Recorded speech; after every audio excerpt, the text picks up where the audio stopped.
It takes many years of hard work to acquire the right skills. When we talk about skills, it's very important the mechanical part. A player, when he's in the middle of a match, he cannot be thinking about stroke production. That has to happen mechanically. And the only way for a student to get those mechanics very, very good without having to think about it during competition is doing repetition over and over again. And the repetition needs to be perfect.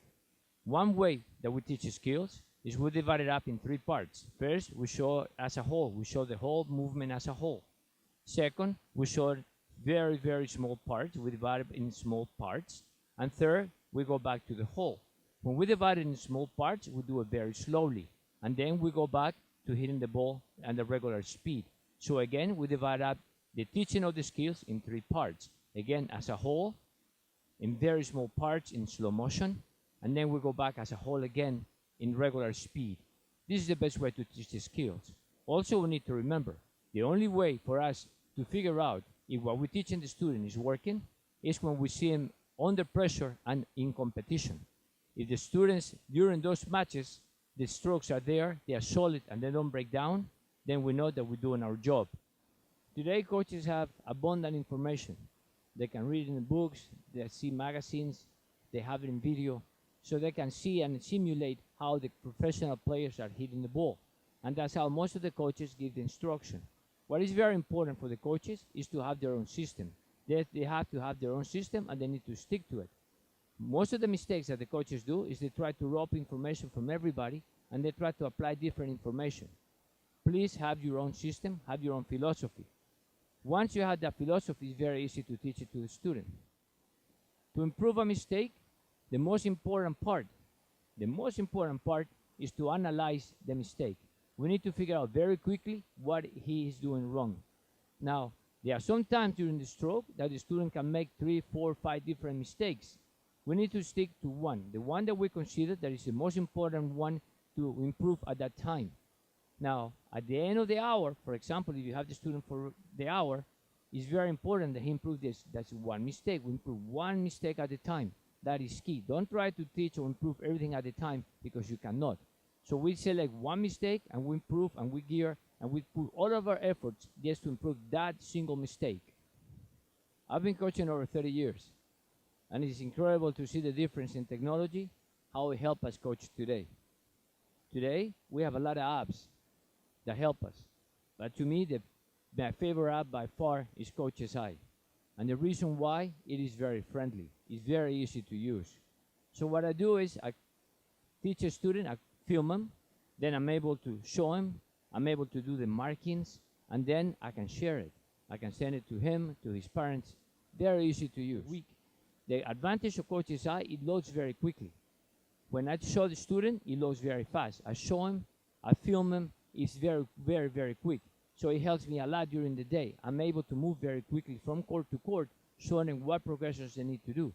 At the same time, when I'm using the Coach's Eye with professional players, it's very useful too, because we can sit down, we can analyze it slowly, in slow motion. They can see exactly where they're supposed to hit the ball, the acceleration, the contact point, all those areas that are very important, and you only can see it with a device that provides you that detail little by little, frame by frame. I have 3 steps to show the students how to improve the stroke, how to improve the skill. Using my Coach's Eye, what I do first is I film them. After I film them, I bring them in.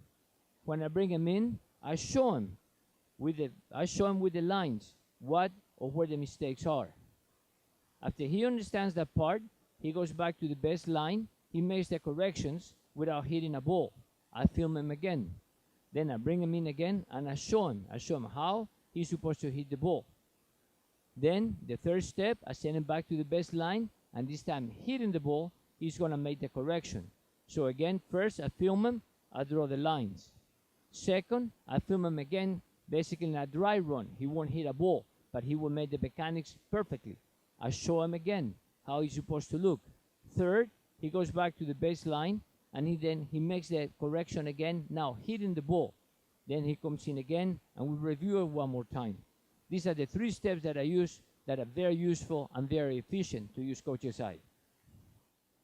When I film in the ground strokes, the best position for me to film the student is starting at the tee, almost in front of them, making sure that the student hits cross court.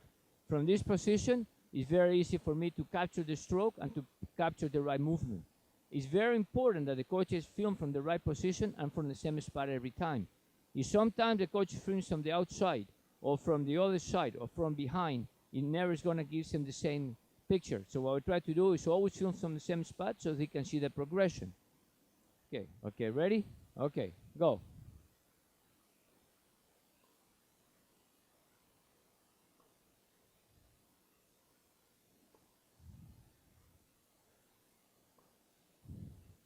Usually after 3 or 4 shots, that's all I need for them to see the mistake. So after 3 or 4 shots, I bring them in. Okay, come here. Now come on the side. Now. Okay. In this part, as you can see, I use very easily, I use the wheel to move the player around in slow motion, frame by frame. And as you can see here, I have all the lines to be able to show. First of all, you're going to see that the racket is too far back. The racket is way, way too far back. Second, you're going to see that your hand, you see your hand, is above your head. The hand needs to be below your head.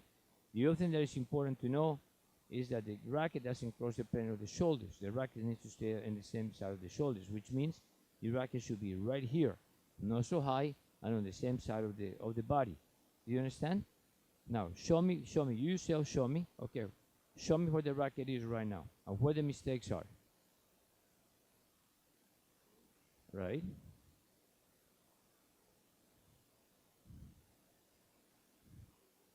Okay, so it has to be on the side of the body, right? So short back swing now. Go back again.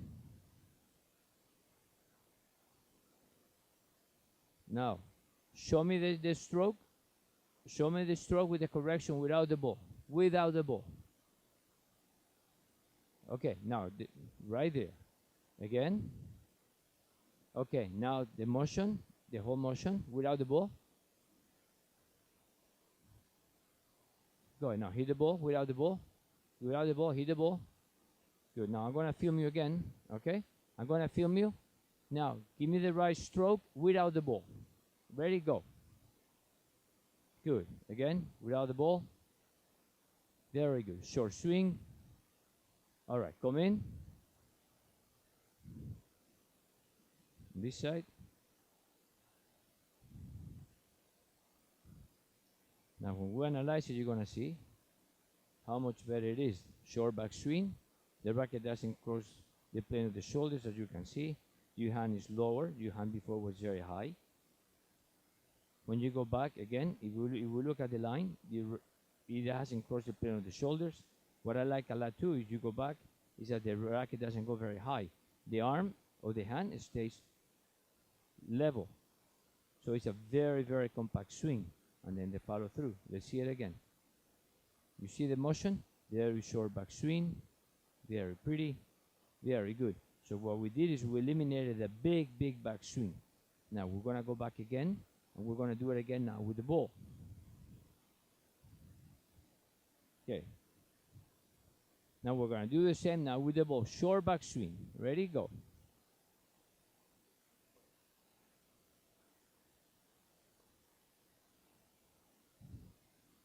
Okay, come here.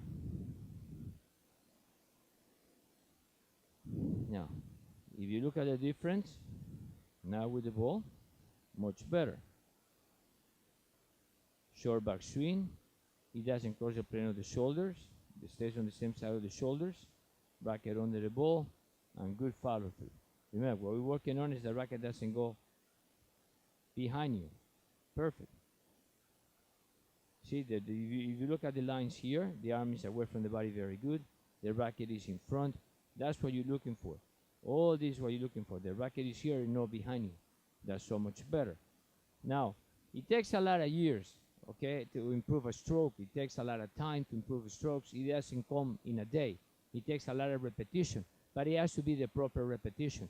One thing that we do is we pay a lot of attention to mistakes, because that's when we make the students better. You have to make mistakes, and you have to correct the mistakes. And the mistakes are correct immediately. We cannot wait very long to correct a mistake. They make a mistake, we stop them right away, and we make the corrections. Again, using Coach's Eye is a huge system for me to be able to use it. In my academy, all the coaches have them. If they don't have them in the iPad, they have them on the iPhone. So it's very easy when they're walking around and they're coaching a student, if he's making a mistake, for them to pick out their phone, film them, and tell them, this is what you're doing wrong, this is what we need to improve. The better the student, the more they can criticize themselves. So if the student is an advanced player, I'll bring him in, I show him my Coach's Eye, and he himself will make the corrections. He himself will draw the lines. Because the best experience or the best learning experience for the students is when they teach themselves. Now, if the students are just learning, if they are beginners, then I do all the drawing, I do all the lines. But when the students are advanced, they do it themselves. This device you can use in your iPad, in your tablet, you can use it in your iPhone or any smartphone. Again, this is a very important tool for all coaches to have. This time, we're using it, yes, in one screen. We're using to show the player one screen. Coach's Eye also have the ability to be able to show half screen, where you show up, for example, a professional player and another player, and you can see the differences.